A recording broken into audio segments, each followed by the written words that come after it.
ये है साहब मेरे पौधों के लिए अमृत है। और नींबू के और चाहे कोई से भी पौधे हो उनके अंदर हम ये गोल डालते हैं। पौधे की स्थिति देखो, पौधे की उम्र देखो, केवल 3 साल का पौधा है, 34 साल में लग रहा है और इसके फल आए इतनी ज्यादा है। और मेरे गौमूत्र से और गाय के गोबर से पैदा किया हुआ फल है। 150 या 100 भी बिके ना, तो भी मेरे 2.5-3 लाख रुपए का पैदा है। 3 लाख के आसपास अब इतनी सी मेरे को पेंशन मिल रही है और इतना ये मेरे कितना पैसा इकट्ठा हो रहा है। कुल मिला के हनुमान साई जी, आपने एक तरह से नौकरी के सर्विस के रिटायरमेंट के बाद में आपने पेंशन प्लान सेट कर दिया आपने फार्म हाउस का। बिल्कुल सही। हेलो एवरीवन, आपका फिर से एक नई वीडियो में स्वागत है। फाइनली मैं इस वक्त हूँ राजस्थान के जयपुर जिले में बसी तहसील के मोहनपुरा ग्राम पंचायत में, और मेरे पीछे देख सकते हो लेमन का फार्म हाउस है।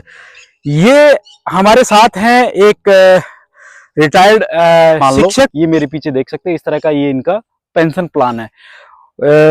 इनके फार्मिंग के बारे में जानेंगे, लेमन फार्मिंग किस तरह से करते हैं और किस तरह से प्लांट को ग्रो करते हैं, पूरी जानकारी मिलेगी। तो आइए इनसे बात करते हैं। हाँ जी भाई साहब, राम राम। राम राम जी, राम राम जी। सबसे पहले हनुमान साई जी, आप है ना हमारे दर्शकों को अपना परिचय करा दे सर। हाँ साहब, मेरा नाम हनुमान साई शर्मा, ग्राम श्यामपुरा, पोस्ट मोहनपुरा, ग्राम पंचायत मोहनपुरा, तहसील बस्सी, जिला जयपुर, राजस्थान है।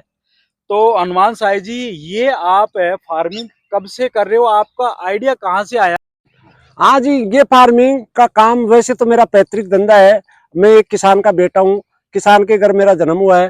तो मेरे तो ये अनुभव है, ये सीख तो मैंने वहीं से लिया था, जन्म हुआ तब से सीख रहा हूँ।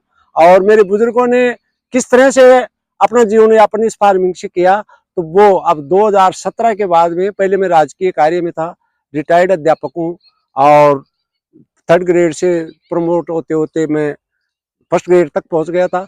अब कहने का मतलब यह है कि अब मैं इसमें रिटायरमेंट के बाद में 31 जुलाई 2017 के बाद में इससे लगातार इससे जुड़ गया हूँ। कुल मिला के हनुमान साई जी, आपने एक तरह से नौकरी के सर्विस के रिटायरमेंट के बाद में आपने पेंशन प्लान सेट कर दिया अपने फार्म हाउस का। बिल्कुल सही साहब, बिल्कुल कह सही। सकते हैं। हाँ, यही कह सकते हैं। तो इस पेंशन प्लान के बारे में पूरा जानेंगे, आइए चलते चलते बात करते हैं। हाँ। तो हनुमान साई जी, सबसे पहले ये बताओ क्या ये जो आपने फार्म हाउस तैयार किए हैं, तो सबसे पहले लेमन फार्मिंग के लिए अपने को जमीन की तैयारी कैसे करनी पड़ती है? हाँ, तो लेमन फार्मिंग पहले तो मैंने ये सुना जी, लेमन फार्मिंग में खर्चा कम है और उपज ज्यादा है और रिसेंट है, इसका ज्यादा प्रयास नहीं करना पड़ता है। जैसे कि जामुन वगैरह बड़े पेड़ों के लिए 5-5, 7-7 साल रुकना पड़ता है, बेलपत्र के लिए भी ज्यादा रुकना पड़ता है, और इस पौधे को पानी की भी जरूरत कम होती है और ये पौधा प्रकृति से अपने आप सारे पोषण ले लेता है। तो मेरा कहने का मतलब यह है कि जमीन की तैयारी के लिए, इसके लिए गर्मी के दिनों में, यानी कि 2x2 या 3x3 या 2.5x2 या 2.5 फीट गहरा, 3 फीट गहरा, 2.5 फीट गहरा, 2 फीट चौड़ा और 2x2 का एक चौकोर या गोलाकार वर्ताकार आकृति में गड्ढा खोदते हैं। और गड्ढा भी कैसी किस ऋतु में खोदते हैं? गर्मी में खोदते हैं, जिससे कि वो खुदने के बाद में कम से कम 1 महीने तक धूप और हवा से उसके आसपास के जर्म्स बिल्कुल साफ होते हैं। तो आपके पास ये लेमन का फार्म हाउस ये कितने एकड़ में है? ये एक एकड़ में है। आपने ये कब से कितना टाइम हो गया इसको प्लांट किए हुए इसको? ये सर मैंने 22 जुलाई 2020 को किया था। तो ये जो लेमन फार्मिंग, जो हमारे दर्शक या हमारे किसान हैं, वो अगर इस तरह से करना चाहते हैं, तो ये प्लांट आप कहाँ से लाए, कौन सी वैरायटी का प्लांट है और ये कब किस महीने में लगता है? ये सर ज्यादातर गर्मी के दिनों में तो जमीन तैयार होती है और अगस्त में, जुलाई में जब भी बरसात होती है, बरसात के बाद में, एक बरसात होने के बाद में पहले तो उस गड्ढे में अपन खाद डालते हैं। और यदि मान लो कोई मान लो उसमें है, यदि दीमक है तो उसके लिए रिजेंट वगैरह रासायनिक भी थोड़ा बहुत डाल देते हैं, वरना फिर बाद में तो मैंने डाला नहीं, एक बार शुरू में तो डाला था। अब तो मैं मेरे नीम के पत्ते और नीम की नमोली और ये रासायनिक से मुक्त हूँ। अब मैं ये उर्वरक खेती या जिसको क्या ऑर्गेनाइक खेती है उसमें जुड़ा हुआ हूँ, और उनकी देन है कि ये मेरे पौधे इतने हरे भरे और फलदायक हो गए। कुल ये फार्म हाउस बहुत ही हरा भरा और बिल्कुल ग्रो ताजगी से भरा हुआ है। ये ऑर्गेनिक का ही कमाल है। हाँ, ऑर्गेनिक, इसमें ऑर्गेनिक है साहब, शुद्धता है। प्लांट आपने मतलब जो मानसून सेशन के फर्स्ट सेशन में लगाए, हाँ, मिला के जुलाई अगस्त में हाँ, जुलाई अगस्त में लगता है ये। लगता है। और ये प्लांट किस वैरायटी का है, कौन सा है? ये बालाजी के नाम से पौधा है, और ये कागजी जिसको कहते हैं नींबू है। कागजी नींबू। हाँ, कागजी नींबू है, 12 मासी है और शुद्ध देसी पौधा है। बालाजी वाले के लिए से लिया है मैंने। तो ये 1 एकड़ में आपने प्लांट कितने लगाए हैं? ये 1 एकड़ में 160 पौधे लगाए हैं मैंने। 160 प्लांट है आपके? हाँ, 160 पौधे हैं ये। प्लांट लगने के बाद आपने इसका पानी देने की व्यवस्था, इसका रख रखाव, प्रूनिंग हुई, पानी देने की प्रक्रिया हुई, किस तरह से करते हो आप? तो इसके बाद में सब पानी पहले तो मैं बाल्टी से डाल देता था, छोटे पौधे थे तब तक, और दूसरी फसलें है रबी और खरीफ की मैं लेता रहता था इसमें। अब ये पौधे थोड़े बड़े हो गए तो मैं पानी एक एक के पास पहुंचाने में असमर्थ महसूस किया, तो मैंने इनमें नल किया ना। पौधे की स्थिति देखो, पौधे की उम्र देखो, केवल 3 साल का पौधा है, 34 साल में लग रहा है, और इसके फल आए इतनी ज्यादा। अब इतनी ज्यादा फल आ गए तो ये बेचारा क्या करेगा, अपने को साथ पाएगा अपना? पहले तो इसमें खुद में वजन हो, ये कटाई छटाई भी का काम है ना, जो हमें ये फल लेने के बाद में करते हैं। तो अब ये ड्रिपिंग सिस्टम है, कब कितना कितना पानी किस समय, मतलब कितना? ड्रिपिंग में तो साहब इनमें पानी तो हम टैंकरों से डालते हैं, पानी तो ज्यादा है नहीं। अब ये टैंकरों से डालते हैं तो दिन में एक बार के लिए, मतलब ये दिन में 1 घंटा खोल देते। इसमें कौन सा रोग आता है मोस्टली?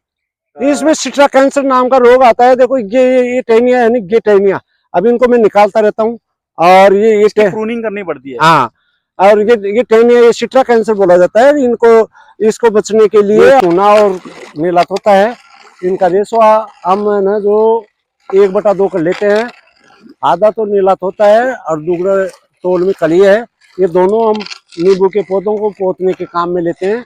जो पौधों में जो नींबू के पौधों में जो सिट्रा कैंसर नाम का जो रोग होता है, उसका ये प्रतिरोधक है और उसको होने नहीं देता है। इसलिए इनको हम एक बार है ना जो नींबू के पौधों को इस घोल से लेपते और इसके ये लेप करते रहते हैं, ये ऐसे लगा देते हैं, जिससे इसको सिट्रा कैंसर से बचा लेते हैं। ये दीमक, इस तरह से इस पेड़ में दीमक भी आई है। हाँ, इस वजह से ये लगाने से हाँ, इसका थोड़ा सा बचाव हो जाता है, बस प्लांट का। हाँ।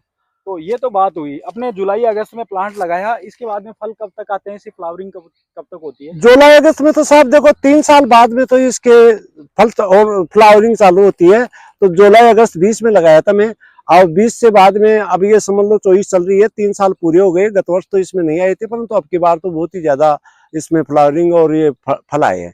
तो फ्लावरिंग होती है इनकी ज्यादातर नवंबर दिसंबर के आसपास, और अपन सितंबर अक्टूबर को इसकी हम गुडाई भी करते हैं। गुडाई करने से इसकी जड़े वड़े निकाल करके, और इसके ये है ना जो इसका गुच्छे बनते रहते हैं, जो निकालते हैं, इसको गुच्छों को निकाल करके अपन दूर कर देते। हाँ, ये है साहब मेरे पौधों के लिए अमृत है। और नींबू के और चाहे कोई से भी पौधे हो, उनके अंदर हम ये घोल डालते हैं। इसमें 20-25 लीटर तो छाछ है, और 20-25 लीटर ही है ना जो गोमूत्र है, और इसके साथ में यानी कि पोटास के लिए हम इसको बेलपत्र के वो छिलके हैं, और बेलपत्र भी है कूट करके वो भी डालते हैं। और उर्वरक के लिए इसको खड़ी है, सरसों की खड़ है, वो भी डाल रखा है इसमें। नीम के पत्ते भी डाल रखे हैं, और तांबा और लोहा और सिल्वर ये सब इसमें डाल रखे हैं, और इनको गुलाते रहते हैं। कम से कम 15-20 दिन बाद में ये गोल तैयार हो गया। मैं तो इसको तो तैयार काम में ले रहा हूँ, और ये 15-20 दिन बाद में बिल्कुल गोल तैयार हो जाता है। इसमें 1 लीटर तो ये और 10 लीटर पानी, यानी कि 1 बाल्टी में 1 लीटर देते हैं, और एक पौधे को 10 से 11 लीटर। ये जो घोल आपने बनाया है बिल्कुल ऑर्गेनिक है? हाँ, ऑर्गेनिक है। इसमें से तैयार किया हुआ है, जिसमें छाछ हो गई, पोटास हो गया, ये चीजें क्या बोलते हो आप? कैल्शियम हो जाए, कैल्शियम इससे चूने से देते हैं। ये आपने नेचुरली अपने घर से तैयार किया है। ये घोल कितना कितना प्लांट की जड़ों में कब कब कितना देते हो? हाँ, ये गोल साल में 2 बार दे देते हैं। एक बार अभी अब दे रहे हैं, तो एक पौधे के पास 1 लीटर घोल पहुंचा देते हैं, और 1 लीटर में 10 लीटर पानी मिला करके 11 लीटर एक साथ पौधे को इसमें डालते हैं। ऐसे घोल देते हैं, और इसको घोल करके ज्यादा पानी में मिला लेते हैं, क्योंकि अपन को एक पौधे को 10 लीटर पानी पहुंचे, और हम एक पौधे को इस तरह से देते हैं साहब। ये देखो, ये पर पौधे में ये देखो, तो घोल चला गया। ये देखो, ये ऐसे ये साल में 2 बार देते हैं साहब इसमें। साल में दो बार हाँ पौधे में 2 बार जाना चाहिए ये मटेरियल। हाँ, ये मटेरियल साल में 2 बार देते हैं। अब ये देखो,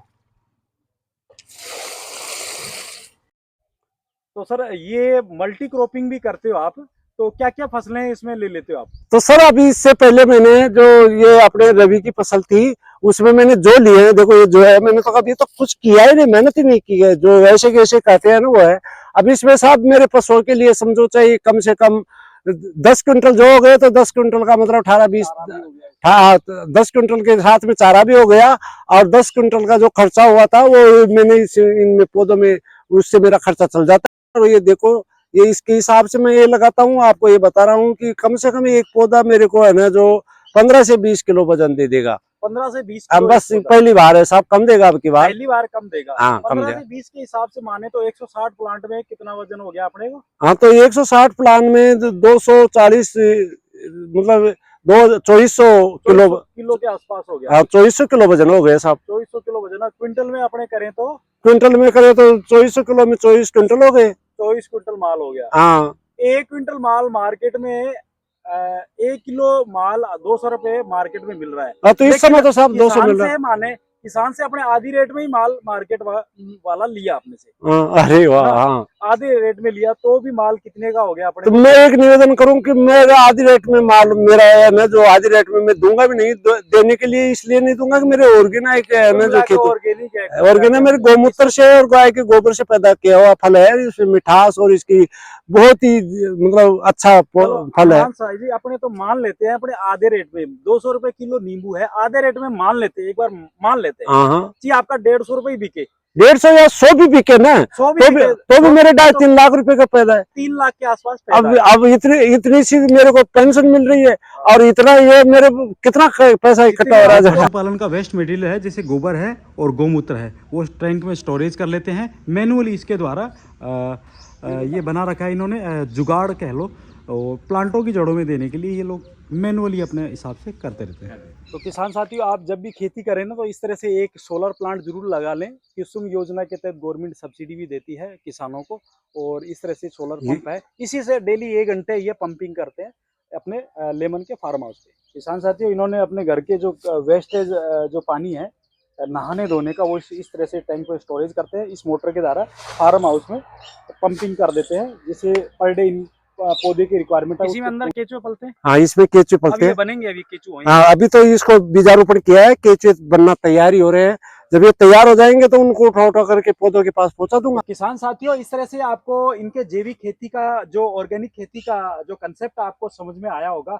एक रिटायर्ड शिक्षक अपने जो जीवन के जो आखिरी जो रिटायरमेंट के बाद में जो समय है वो उसका प्रॉपर यूटिलाइज किया है। किसी तरह से ये मान लो कि बेले खाले होने या घर में किसी तरह से ये बोझ नहीं बने हैं। कुल मिला के इसमें खेती का एक तरह से मिसाल कायम कर दी है इन्होंने ऑर्गेनिक खेती करके। तो ये मान लो कि आप छोटा सा 1 एकड़ से इन्होंने स्टार्ट किया है, और लेमन के प्लांट लगाए हैं 160-70 रुपए के हिसाब से प्लांट खरीदे हैं, और इस तरह से थोड़ा थोड़ा 10 प्लांट 15 प्लांट पर डे इनको देख रेख करते रहते हैं। खुदाई, निराई, गुड़ाई, केचुआ, खाद, पानी व्यवस्था ये करते रहते हैं जिस तरह से वीडियो में आपको। और आई होप कि ये वीडियो बहुत ही पसंद आया होगा। इस वीडियो के अंत तक बनाने का आप सभी लोगों का शुक्रिया। प्लीज लाइक, कमेंट, शेयर करना न भूले। जय जवान, जय किसान। जय किसान। जय किसान।